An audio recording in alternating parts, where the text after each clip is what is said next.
Hola a todos, en este encuentro veremos trabajo, energía cinética y energía potencial, pero no utilizaremos la relación entre el trabajo y la energía. Empezamos diciendo que si la fuerza es constante, el trabajo de la fuerza se puede calcular como el módulo de la fuerza por el módulo del desplazamiento por el coseno del ángulo que hay entre ellos. Cuando decimos el módulo de la fuerza, estamos queriendo decir que esta magnitud es siempre positiva. Lo mismo para el módulo del desplazamiento. Alfa es el ángulo que hay entre la fuerza y el desplazamiento.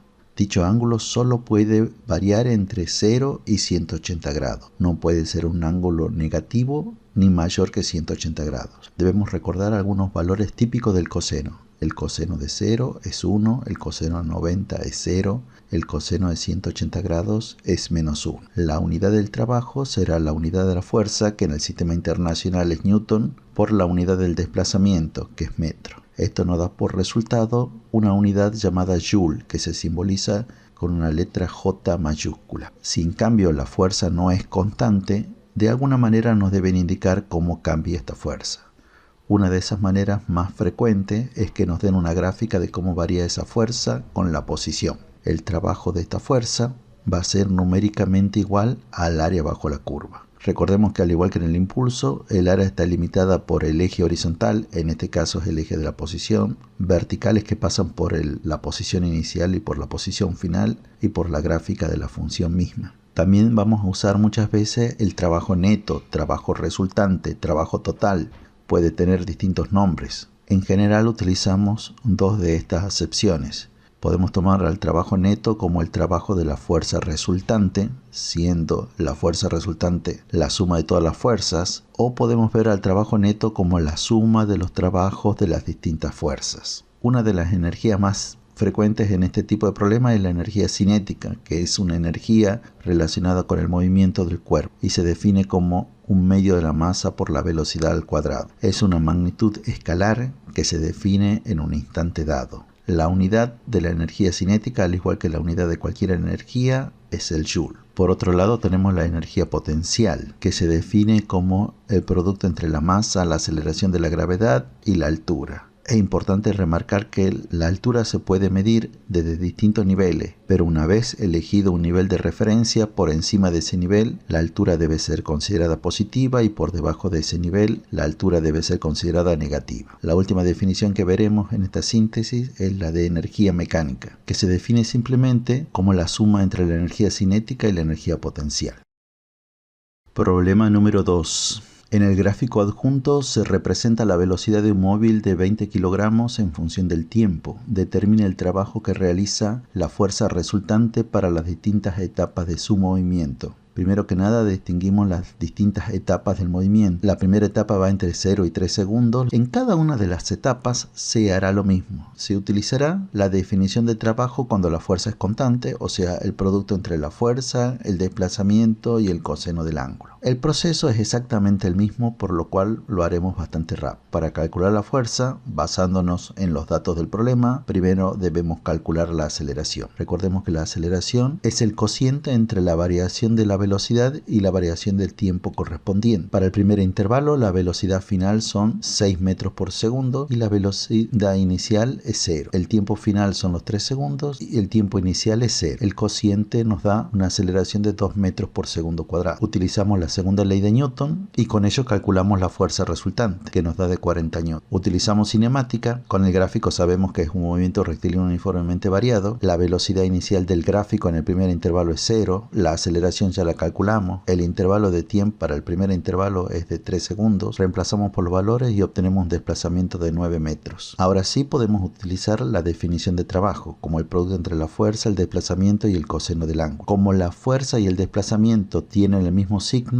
indica que los dos apuntan para el mismo sentido. Por lo tanto, el ángulo entre ellos dos es 0. El trabajo de la fuerza resultante para el primer intervalo es de 360 joules. El segundo intervalo es más simple. La gráfica nos muestra que la velocidad es constante, por lo tanto la aceleración es 0 y con ello se puede demostrar que la fuerza resultante es 0 y por lo tanto el trabajo del segundo intervalo es nulo. En el tercer intervalo la velocidad final es 0, la velocidad inicial son los 6 metros por segundo, el delta de t son los 3 segundos, la aceleración aceleración nos daría entonces menos 2 metros por segundo cuadrado, una aceleración negativa, con lo cual obtendríamos una fuerza resultante negativa. Utilizando las ecuaciones de cinemática, llegaríamos a que el desplazamiento es de 9 metros. Para calcular el trabajo de la fuerza resultante en este intervalo, nos deberíamos fijar en el signo de la fuerza resultante, que es negativa, y en el signo del desplazamiento, que es positivo. Entonces apuntan en sentidos contrarios. Por eso es que el ángulo que hay entre estos dos vectores es de 180 grados. Reemplazando, obtendríamos que el trabajo de la fuerza resultante en este intervalo es de menos 360 joules. En el último intervalo vemos que la velocidad final es de menos 4 metros por segundo, la velocidad inicial es nula, tiempo final 13 segundos, tiempo inicial 11 segundos. Reemplazamos y obtenemos una aceleración de menos 2 metros por segundo cuadrado, con lo cual obtendremos una fuerza resultante negativa de menos 40 newton. Y reemplazando en la expresión que nos da el desplazamiento, obtendremos un desplazamiento también negativo de menos 4 metros. Reemplazamos los valores obtenidos para calcular el trabajo de la fuerza resultante, teniendo en cuenta que tanto la fuerza como el desplazamiento son negativos, por lo tanto los dos apuntan en la misma dirección y sentido, y por lo tanto el ángulo entre esos dos vectores es cero. Nos da que el trabajo de la fuerza resultante en este último intervalo es de 160 joules. Para terminar este problema, se nos pide que determinemos el trabajo de la fuerza resultante para el total del intervalo. Aquí utilizaremos que el trabajo total es la suma de los trabajos parciales, donde cada uno de los trabajos parciales ya fue calculado, y simplemente sumando obtenemos el trabajo entre 0 y 13 segundos, que es de 160 joules.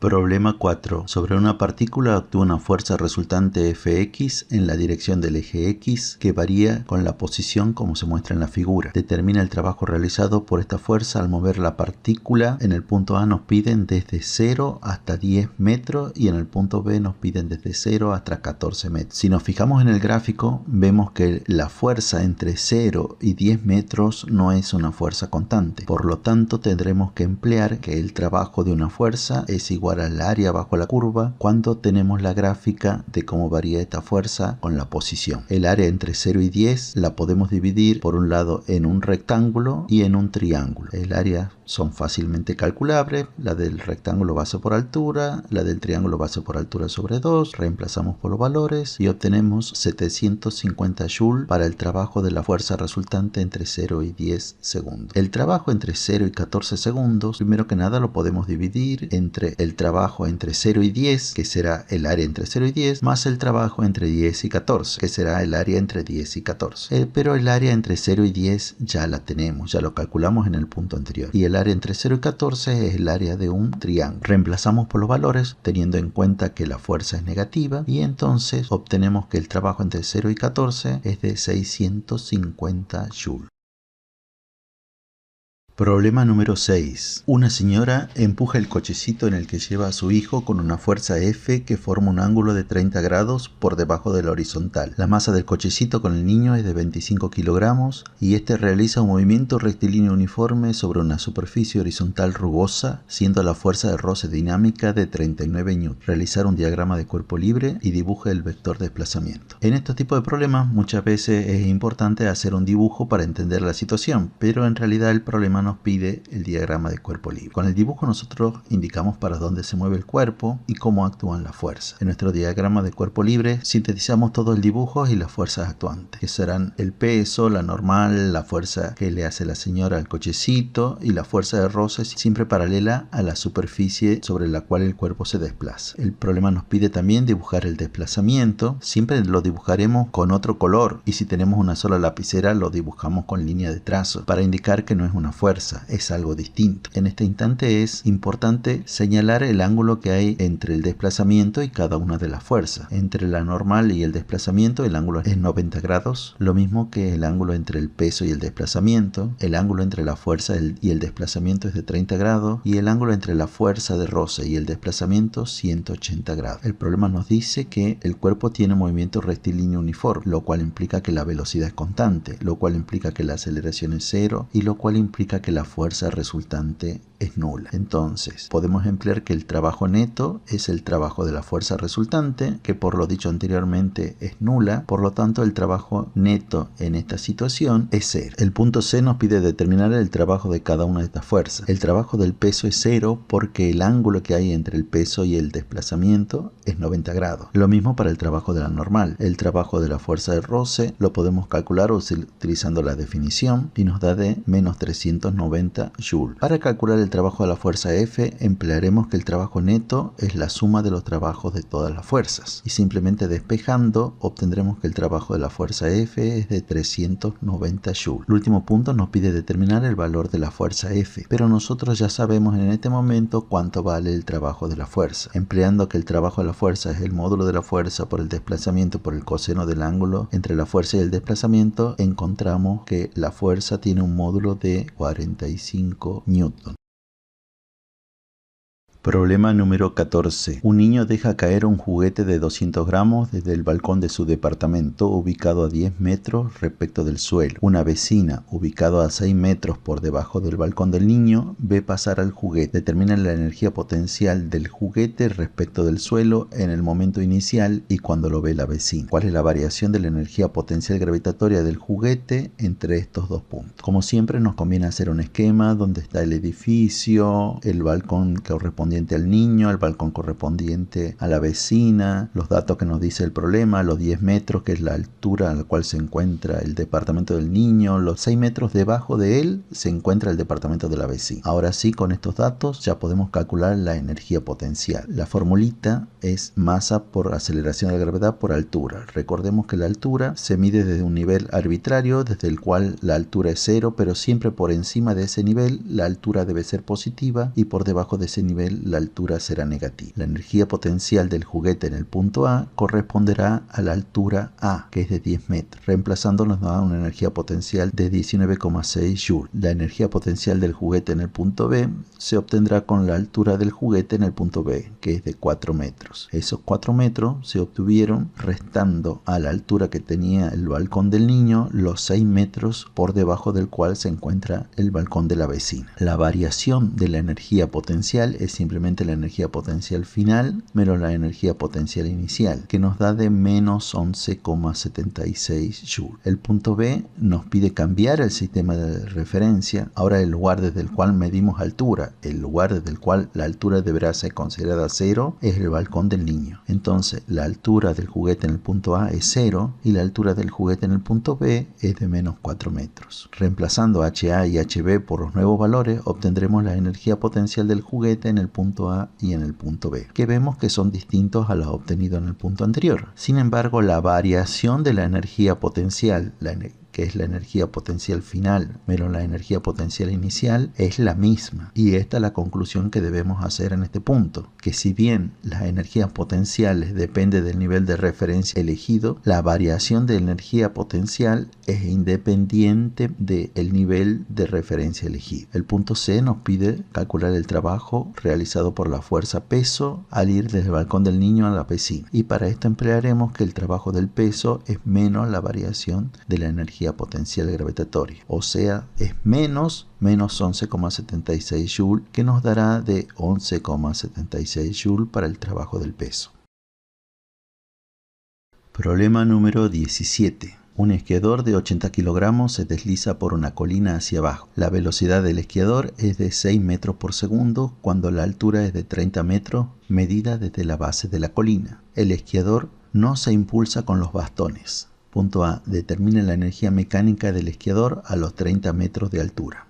Como siempre, es conveniente hacer un pequeño esquema donde mostramos la colina, el esquiador en el punto inicial a 30 metros de altura medido desde la base de la colina y cuando llega a la base de la misma. Recordemos que la energía mecánica es la suma de la energía cinética más la energía potencial. Para el punto A, el problema nos ofrece prácticamente todos los datos en forma servida. La velocidad en el punto A es de 6 metros por segundo, la altura del punto A es de 30 metros. Mediremos las alturas desde la base base de la colina, que son los datos que nos ofrece directamente el problema. Si hacemos estos cálculos, que nos da que la energía mecánica en el punto A es de 24.960 Joule. En el punto B nos dice que la velocidad del esquiador en la base de la colina es de 22 metros por segundo. Como siempre empleamos que es la energía mecánica, es la suma de la cinética más la potencial, reemplazando por los valores, teniendo en cuenta que en el punto B la altura es 0, porque justamente se encuentra en el lugar desde el cual medimos las alturas. Llegamos a la conclusión que la energía mecánica del esquiador en el punto B es de 19.360 Joule. El punto C nos pide calcular la variación de la energía mecánica. La variación es la energía mecánica final menos la energía mecánica inicial, que nos da un valor de menos 5.600 Joule. ¿Por qué negativo? Bueno, evidentemente se pierde energía. Antes teníamos 24.000 y tanto y después tenemos 19.000 y tanto. Se perdió energía. Generalmente la pérdida de energía se debe, en la mayoría de los casos,